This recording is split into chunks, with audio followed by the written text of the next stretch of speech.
நீங்கள் கேட்டுக்கொண்டிருப்பது HelpAge India Thamaraikulam முதியோர் கிராமத்தில் இருந்து ஒலிக்கும் கடல்வாணி. இந்த நிகழ்ச்சி மூத்த குடிமக்கள் தயாரித்து வழங்கும் அனுபவம். நிகழ்ச்சியை தொகுத்து வழங்குபவர்கள் National Institute of Social Defence, Ministry of Social Justice and Empowerment, Government of India மற்றும் மீடியா ஃபார் கம்யூனிட்டி ஃபவுண்டேஷன்.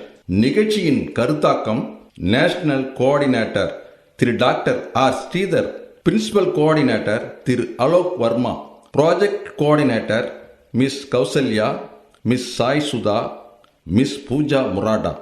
மேலும் ஹெல்பேஜ் இந்தியா கடலூர் ப்ராஜெக்ட் தலைவர் திரு வேணுகோபால் ராமலிங்கம், ஹெல்பேஜ் இந்தியா கடலூர் இயக்குனர் டாக்டர் திரு சத்யபாபு மற்றும் Kadalvani radio technical person Thiru Manojkumar.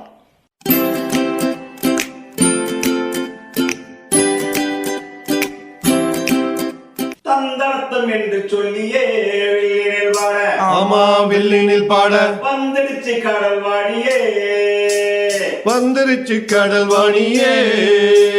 நல்ல நல்ல கருத்துக்களா நாங்களும் தினமும் பாட, நாங்களும் தினமும் பாட, சொல்ல வந்த கருத்துக்களா நீங்களும் தினமும் கேட்க, நீங்களும் தினமும் கேட்க. வந்துடுச்சு கடல்வாணியே, வந்துருச்சு கடல்வாணியே.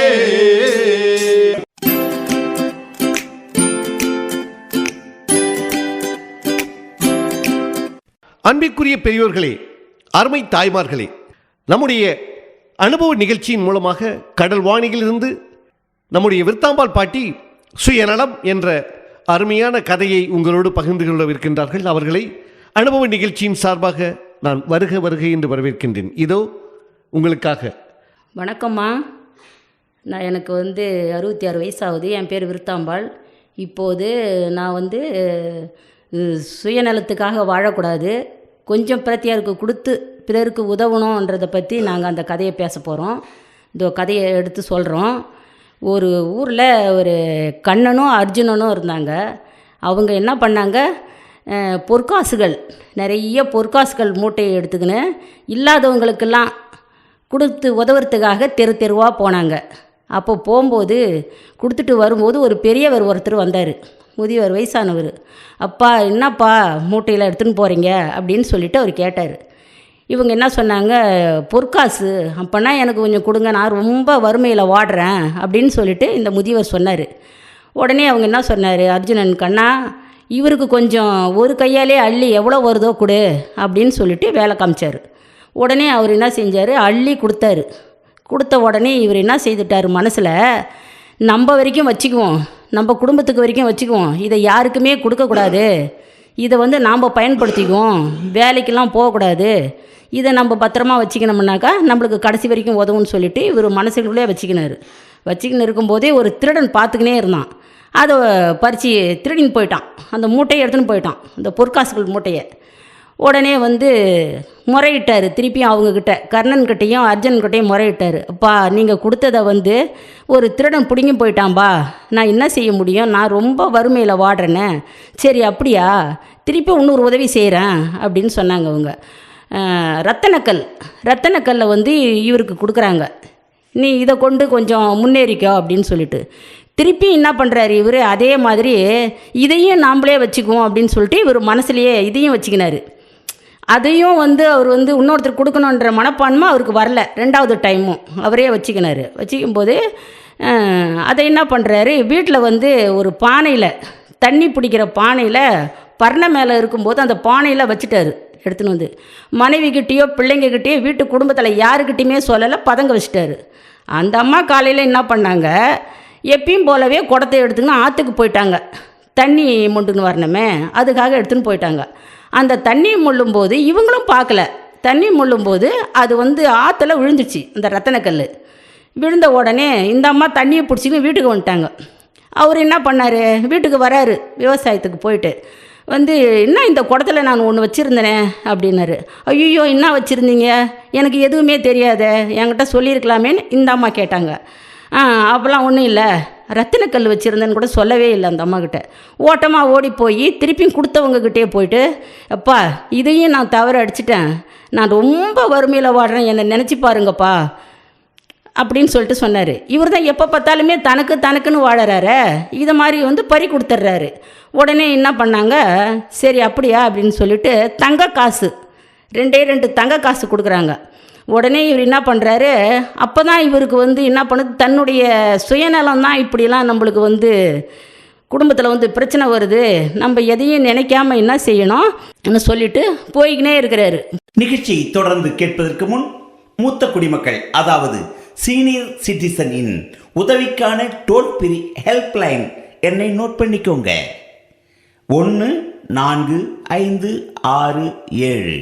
இந்த டோல் ஃப்ரீ எண் காலை 8 மணியிலிருந்து இரவு 8 மணி வரை செயல்படும். மூத்த குடிமக்களின் உதவி மற்றும் ஆதரவிற்காக இப்போ அனுபவ நிகழ்ச்சி தொடர்ந்து கேட்கலாம். போயிட்டே இருக்கும்போது ஒரு மீனவர் ஒருத்தர் படகுல மீன் பிடிச்சின்னு இருக்கிறாரு. அந்த மீனவர் வந்து உயிரோடு வச்சிருக்கிறாரு அந்த மீனை தொட்டிக்குள்ளே. மீதி மீனை வந்து பிடிக்கிறாரு.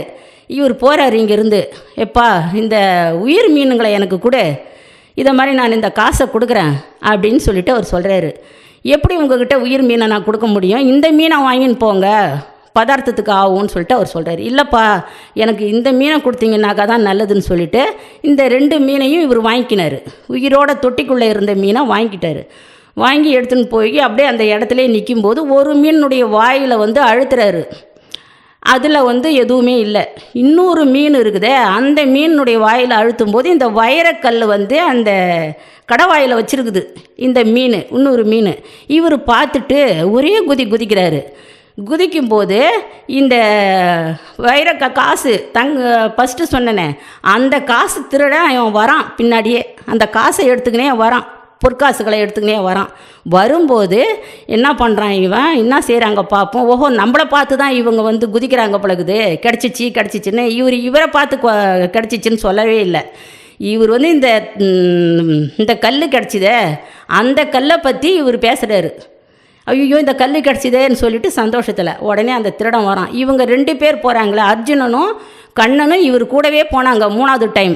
இவர் என்ன செய்கிறாரு பார்ப்போம், இந்த காசையும் எடுத்துன்னு போய் அப்படின்னு சொல்லிட்டு பார்க்குறாரு. பார்க்கும்போது இவர் வந்து அப்போ தான் இவருக்கு வந்து சுயநலம்னா என்ன அப்படின்னு சொல்லிட்டு செய்யாமல் பிரத்தியாருக்கு உதவணும்னு சொல்லிட்டு இந்த மீனை என்ன பண்ணுறாரு, ஆற்றுக்குள்ளே விட்டுறாரு.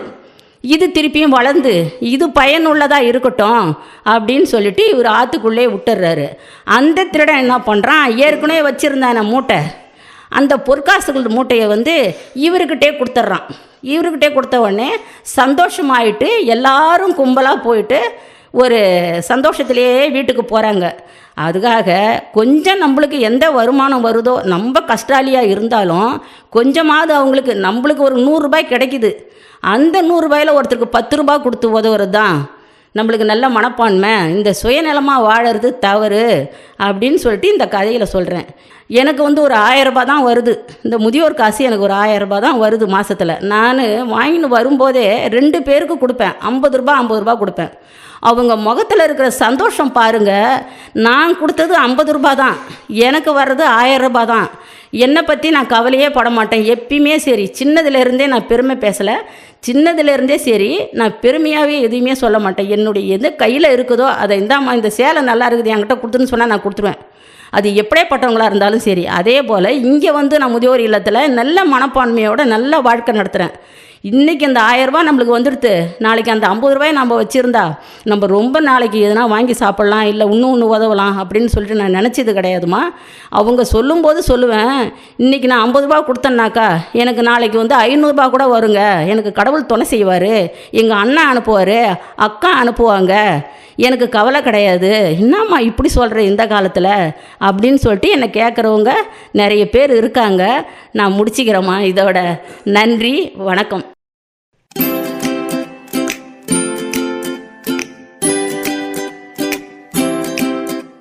நேயர்களே, இந்த அனுபவ நிகழ்ச்சி இத்துடன் நிறைவு பெறுகிறது. உங்களிடமிருந்து விடைபெறுவதற்கு முன் மூத்த குடிமக்களின் அதாவது சீனியர் சிட்டிசனின் உதவிக்கான டோல் ஃப்ரீ ஹெல்ப்லைன் எண்ணை உங்களுக்கு ஞாபகப்படுத்துகின்றேன். 145667. இந்த டோல் ஃப்ரீ எண் காலை 8 மணியிலிருந்து இரவு 8 மணி வரை செயல்படும். மீண்டும் அடுத்த அனுபவ நிகழ்ச்சியில் சந்திப்போம். நன்றி, வணக்கம்.